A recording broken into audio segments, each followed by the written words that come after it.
When Magic began in 1993, Richard Garfield established black as the color of death, decay, and the most ruthless removal. Unlike white's retribution or red's chaotic damage dealing, black's kill spells were about direct elimination. The other colors can only remove in limited situations, but black has many ways to kill. It can destroy creatures outright, it can reduce their power and toughness, it can drain them, it can force sacrifice, it can remove counters, it can destroy lands, and finally, alone among colors, it can even destroy planeswalkers.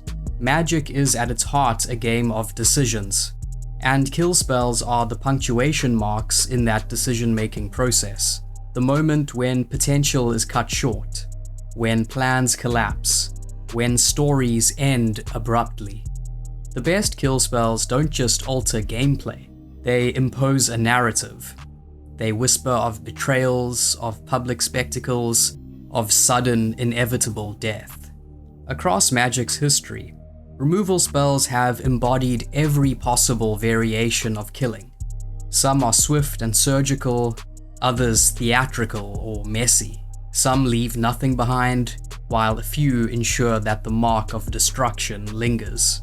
Each of these spells carries a theme, a tone, a sense of drama, and they all have their origins in the game's very first black kill spell, which appeared all the way back in Alpha. Terror kills not through direct physical destruction, but by frightening its victim to death. This taps into a primal fear that extends beyond fantasy into real human psychology. Death, in many ways, begins in the mind. Humans are unique among animals in that we know we are going to die. Later iterations of Terror would build on this idea, most notably Adam Rex's artwork, which recalls the memento mori symbolism of classic paintings. Many years later, Seb McKinnon's illustration of Force of Despair would play creepily on this same motif. Ice Age's Dark Banishing follows in Terror's footsteps, with its victim reduced to little more than a silhouette, face obscured, a ghost of its former self, already forgotten. Over time, however, Magic's kill spells evolved, becoming more varied, more situational, more dramatic. Doomblade, for example, takes a more metaphysical approach, depicting a pillar of black magic, a hole in the fabric of reality. It has parallels with Harry Potter's Avada Kedavra, the killing curse. Both simply kill their targets. No slow decay, no visible wound. Just an instant finality that disregards the victim's strength or willpower. This is expressed well in the flavor text. The void is without substance, but cuts like steel. This could be a thesis statement for many of Black's more abstract removal spells. By contrast, Murder is a lot more ordinary. It's the simplest of Magic's kill spells. The name is one word, the effect is one sentence, there are no conditions, and on the first printing, no flavor text. If anything, this lack of embellishment makes the card even punchier. The most striking version is the Duskmorn reprint with art by Domenico Cava. The composition is at first glance almost cinematic. The knife's shadow glides ominously across the face of a victim frozen in time. But it's the eye that demands our gaze. A single glint of light, swallowed by the expanding blackness of a dilated pupil, becomes the focal point. It's there that fear takes root. Rather than being symbolic or fantastical, the artist gives us raw, bodily realism. But not all kill spells are so literal. Some take on a more theatrical flair. Hero's Downfall, for instance, is a narrative beat. The name alone suggests the defeat of a tragic king in Shakespeare, or the climactic end of a powerful character in Lord of the Rings. The card's flavor ties into a larger tradition of fated deaths, where prophecy or hubris sets up an inevitable poetic end. Another story-driven kill spell can be found in Victim of Night. Like Terror, this is a card based around fear. The flavor here is great. Mechanically, Victim of Night destroys almost anything, except for vampires, werewolves, and zombies. It's a death spell that works on everything but the things that need killing most. Thematically, this is the perfect representation of gothic horror. Victim of Night is the nightmare of the desperate villager, the frightened priest, the hero with shaking hands. It's the tragedy of classic horror stories. The moment where the protagonist pulls the trigger only to find the gun is empty, the moment where the spell fizzles out just as the vampire steps forward, smiling. Some deaths are meant to be seen. They are for someone. A message sent, a warning issued. That is the heart of Public Execution, one of Magic's most dramatic kill spells. The name alone tells you everything. This is not just a removal spell, it's an event. Someone is being made an example of. The mechanics reinforce this. Public Execution doesn't just kill one creature, it weakens the rest of the opponent's army, as if the weight of witnessing their comrade's death makes them falter. In this sense, Public Execution shares thematic DNA with real historical spectacles. Beheadings in medieval Europe, the guillotine during the French Revolution.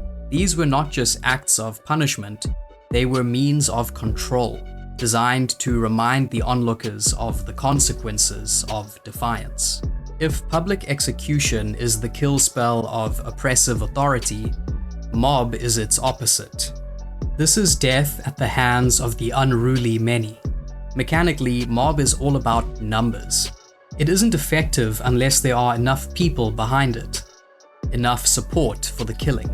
In a way, it reflects the workings of mob justice, the moment where public sentiment turns, where someone is dragged from their home and dealt with in the streets.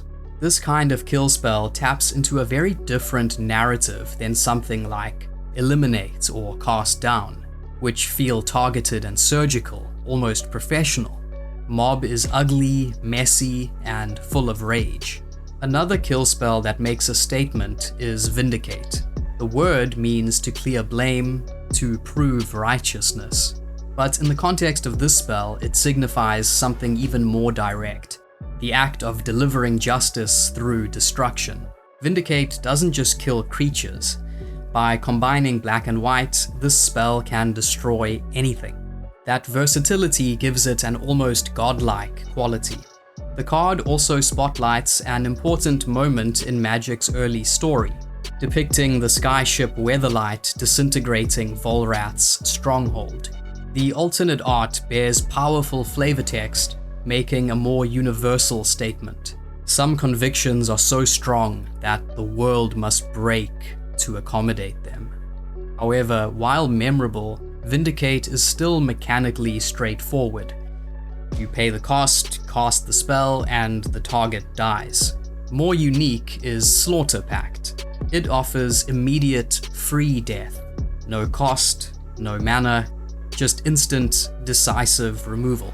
And yet, there's always a reckoning, because while Slaughter Pact requires nothing in the moment, it will demand payment later. If you don't pay on your next upkeep, you lose the game. It's a mechanical expression of the classic idea of death pacts and Faustian bargains. Deals with forces that grant power now, but collect their due later.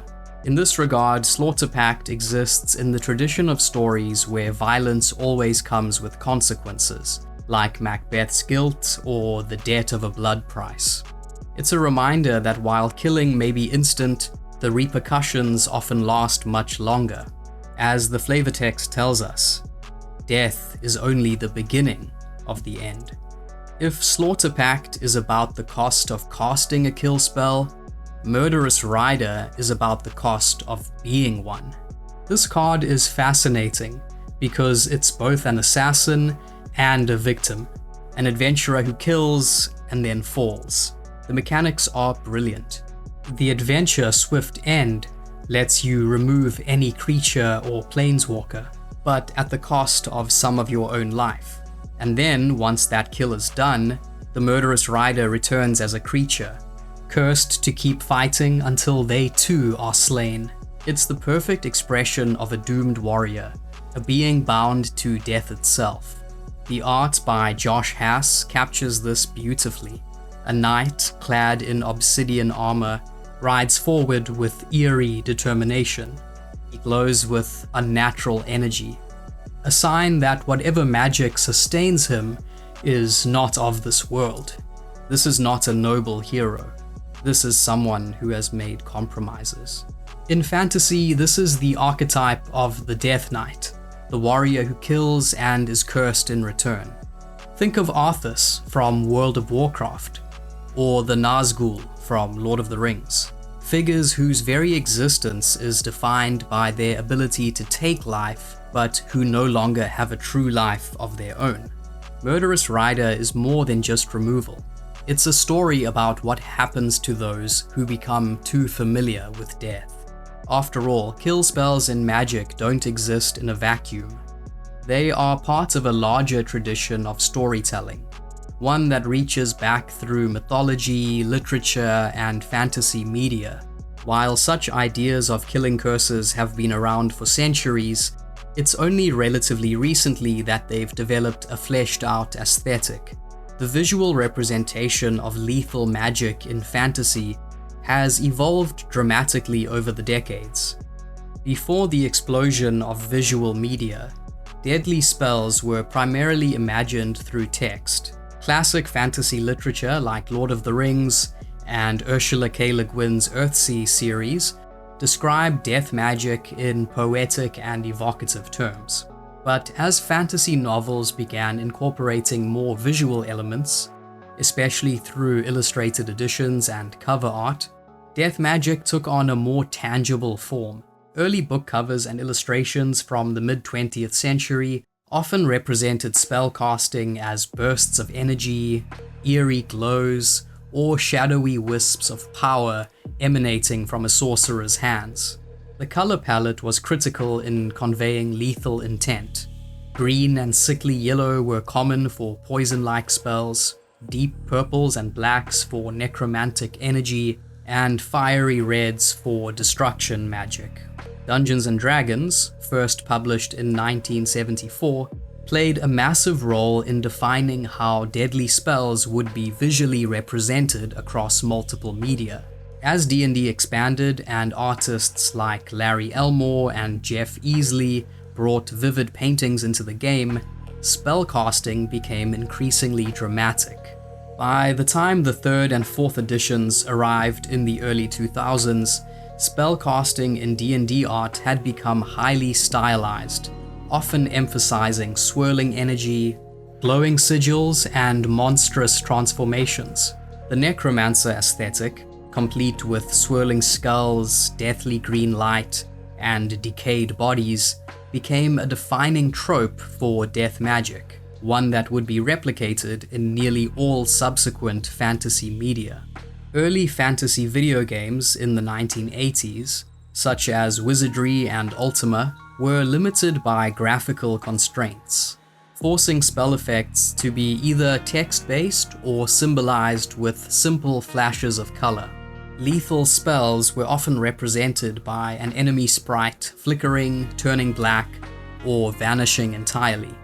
By the 1990s, RPGs like Final Fantasy and Diablo introduced more elaborate visuals. Blizzard's game leaned into gothic horror, portraying necromantic magic as sickly green auras, skeletal apparitions, and dark tendrils that drained the life force from enemies.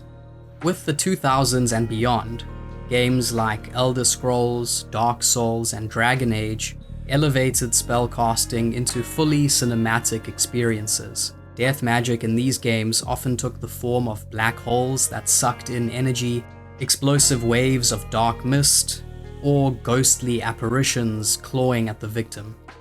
Card games like Magic have a unique challenge. They must convey the concept of deadly spells through static illustrations. Early cards like Terra used stark and haunting imagery. Most of these early illustrations were surreal and almost impressionistic. Over time, these depictions became more visceral and more dramatic. In the 2000s, magic artists embraced digital painting, adding more realism and motion to spells.